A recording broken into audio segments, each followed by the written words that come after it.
జిల్లా రాప్తాడు మండలం జిల్లా పరిషత్ ఉన్నత పాఠశాల నందు నూతన కమిటీ చైర్మన్గా జి లక్ష్మీదేవిని, ఉప చైర్మన్గా సి లక్ష్మీనారాయణను ఎన్నుకోవడం జరిగింది.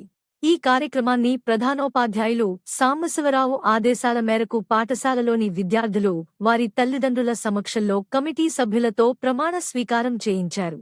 ఈ కార్యక్రమంలో ప్రధానోపాధ్యాయులు సాంబశివరావు, మండల కన్వీనర్ పంపు కొండప్ప, సర్పంచ్ తిరుపాలు, సాకే జయరాం, రామకృష్ణ, చిన్న ఆంజనేయులు, సీనియర్ తెలుగుదేశం నాయకులు తదితరులు పాల్గొన్నారు.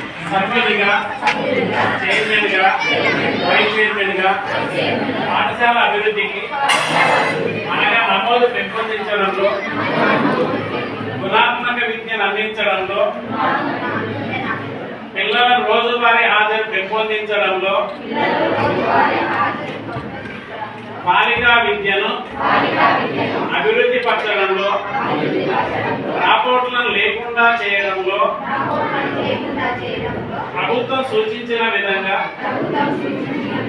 పాఠశాల కార్యక్రమాలను అమలు పరచడంలో నా వంతుగా కృషి చేస్తానని మా పాఠశాల ఆవాస ప్రాంతంలో పిల్లలందరినీ ప్రభుత్వ పాఠశాలలో చేర్చడానికి శాయశక్తులా కృషి చేస్తానని ఆత్మసాక్షిగా ప్రమాణం చేస్తున్నాను.